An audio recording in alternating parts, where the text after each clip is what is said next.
Саламатсыздар ма, құрметті желі қолданушылары? Сіздермен бірге бүгін онлайн режимде Сарайшық мемлекеттік тарихи-мәдени музей қорығының қор бөлімі және музей қызметі бөлімінің бөлім меңгерушісі Сағынбаева Орындық Қалеқызы. Сіздерге бүгінгі дәрісіміз Сарайшық жәдігерлер қорының қалыптасуы және Сарайшық жәдігерлері деп аталынады. Сол туралы әңгімелеп беруге рұқсат етіңіздер. Енді өздеріңіз жақсы білесіздер, осыған дейін біздің әріптестеріміз сіздерге Сарайшық музейінен біраз мағлұматтар берді. Сол мағлұматтардың жалғасы ретінде қор бөлімінің жұмысына азды-көпті тоқталып кетуді жөн көрдік. Сарайшық мемлекеттік тарихи-мәдени музей қорығының қор бөлімі жалпы негізі 1996-2007 жылдың аралығындағы Сарайшық қаласының орнына жүрген археологиялық қазба жұмыстарының барысының нәтижесінде қалыптасқан. Қор бөлімінің жәдігерлері сол қазба кезінде табылған бұйымдардан тұрады. 1996-2007 жылдың аралығында Әлкей Марғұлан атындағы Қазақ археология институтының батыс филиалы Зейнолла Самашев бастаған экспедиция Сарайшық қаласында археологиялық қазба жұмыстарын жүргізді. Осы қазба барысында табылған жәдігерлер біздің Сарайшық музейіне әкеліп тапсырылды. Хан Ордалы Сарайшық музей қорын сол кезде осы қазба барысында тапсырылған жәдігерлермен 3800-ден астам жәдігер құраған екен. Ең көп жәдігер 2003 жылы, 2000-нан астам жәдігер сол жылы түсіпті. Бұл табылған жәдігерлерді іріктей келе оларды бірнеше коллекцияларға бөлдік. Оның ішінде керамикалық бұйымдар коллекциясы, сүйек бұйымдарының коллекциясы, темірден жасалынған бұйымдардың коллекциясы, әшекей бұйымдар коллекциясы деп бөлінеді. Қазіргі таңда біздің музей қорықтың көрме залында 300-ден астам жәдігер көрермендерге қызмет көрсетіп, келген көрермендерге тарихпен таныстыратын құрал ретінде пайдаланылып келеді. Әрбір жәдігер біз үшін құнды нәрсе, құнды бұйым, себебі ол өткен тарихымызды баяндайтын тарихтың бір ақпарат беруші негізі құралы ретінде қарастырылады. Ал сол ақпаратты келген көрерменге жеткізіп, айтып, түсіндіріп, байыбына барып әңгімелеп беретін ол біздің жәдігерлермен таныстырушы экскурсоводтарымыз. Қазба барысында табылған жәдігерлердің көпшілігі бізге өңделіп, қайта қалпына келтіріліп түскен болатын. Оның бер жағында қайта өңдеу жұмыстары тек 2018 жылдың аяғынан бастап қайта қолға алынды. Әр жәдігер біз үшін құнды, себебі ол жәдігер сол өзі өмір сүрген ортаның бізге ақпаратын жеткізуші құрал ғана.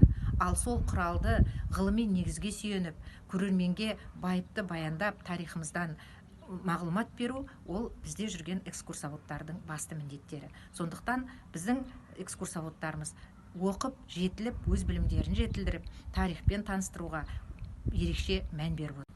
Қазақстан Республикасының Мәдениет және спорт министрлігінің Сарайшық мемлекеттік тарихи-мәдени музей қорығы болып қалыптасқаннан бері қарай біздің қорымызға 2019 жылы жаз айларында Атырау облыстық тарихи-өлкетану музейі жүргізген археологиялық қазба барысында табылған жәдігерлер тапсырылды.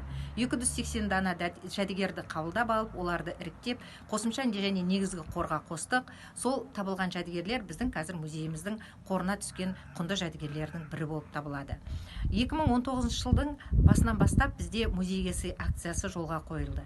Музейге сый акциясы Атырау облысының тұрғындарына түгел әлеуметтік желі арқылы жарияланып, соның бер жағында бір жылдың ішінде біз 52 дана жәдігер қабылдадық. Қазіргі кезде музей қорықтың қоры этнографиялық материалдармен де толықтырылуда. Бұл біз үшін үлкен қуаныш, себебі келген көрермендерімізге ұсынатын үлкен құнды жәдігерлеріміз осы этнографиялық бағыттағы жәдігерлер де болып табылады. 2019 жылы бізге түскен этнографиялық материалдардың құндысының бірі осы киіз үй. Былтыр 2019 жылы жаз айларында келген көрермендерімізге арнап, шай ішіп тарихпен танысайық апталығын өткіздік. Осы жерде асық ойынынан сайыс ұйымдастырдық. Осы киіз үйдің ішінде көненің көзі сары самауырынмен шай ішіп отырып, әңгіме дүкен құрдық. Соның дәлел болып тұрған киіз үй осы біздің ең құнды жәдігеріміздің бірі болып саналады. Осы Сарайшық ауылының тұрғыны Сағынбаев сатып алды, өзінің ата-бабасынан келе жатырған арбаны бізге табыстады. Қазіргі кезде келген көрермендеріміздің қызығып тамашалайтын бұл бұйымдарының бірі. Енді арба көптен өзіміздің көзімізге түспеген нәрсе екенін жақсы білесіздер. Сондықтан көнеде біздің ата-бабаларымыздың қолданған бұйымдарының қай-қайсысы да келген көрермендерге қызығушылықпен қарайтын жәдігер болып табылады. Музей қорығының ауласында тұрған тағы бір құнды жәдігер осы этнографиялық бағыттағы киіз үйдің құралдары. Киіз үйді қалай құрып, оны қалай тігіп, оны қалай жасақтағандығын осы жерден мысал ретінде көрсетуімізге болады. Мынау бастап құрылып жатырған киіз үйіміз, ал мынау арбада сол киіз үйдің құралдары. Керегесі, уқтары, шаңырақ. Ал енді ол сол киіз үйдің құралдары теулі тұрған арбаның өзі мына бізге көршілес Бейбарыс ауылының тұрғыны Шағайып Жұмажанның тапсырған бұйымы. 2019 жылы музей қорықтың тағы бір жетістігі ол бізге жасақталынған қолөнер туындыларының коллекциялары. 2019 жылы қазан айында Сарайшық мемлекеттік тарихи-мәдени музей қорығының құрылғанына 20 жыл толуына байланысты ортағасырлық Сарайшық қазақ хандығының астанасы тақырыбымен көркем сурет сайысы жарияланды. Сол сайысқа қылқалам шеберлері өздерінің туындыларымен қатысты. Нақтырақ айтсақ, 10 суретші өзінің 11 туындысымен қатынасқан болатын. Алдарыңызда Отарбай Кендірдің Сарайшық ғасырлар 9-сында картинасы. Өздеріңізге алдарыңызда көріп тұрғандай, мен мұндалап келе жатқан жолаушыға алыстан көрінетін Сарайшықтағы хандар кесенесі бейнеленген. Мынау дәл қасында тұрған құлпытас осы хандар кесенесінің ішінде орналасқан 7 ханға қойылған белгінің бірі деп қабылдаймыз. Алдарыңызда суретші Есім Арыстановтың Сарайшық картинасы. Күмбезді қаланың мұнартып тұрған бейнесін көріп тұрсыздар. Мынау енді керуен жолы, келе жатырған керуен. Сол кездің өзінде Сарайшыққа Ұлы Жібек жолы керуенінің бірнеше бағыты келіп, 9 жолдың торабында орналасқан қалаға әлемнің түпкір-түпкірінен келген саудагерлердің тоғысқанын жақсы білеміз. Жергілікті шеберлер өзге елден келген қолөнердің, сәулет өнерінің сүйектен, асыл тастардан, қымбат металдан жасалған әшекей бұйымдарының озғы үлгілерін көріп тамашалаумен бірге оның жасау тәсілінде ізденді, үйренді, өзінің аймақтық ерекшелігін қосып, одан әрі байытты.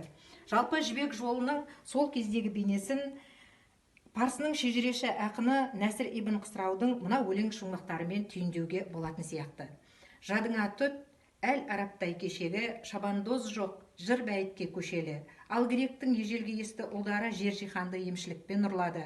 Қытай күштақ суретке жырақта, Бағдаттықтай қыл қаламнан гүл төккен, шын шеберді көрмепті әлем бірақта.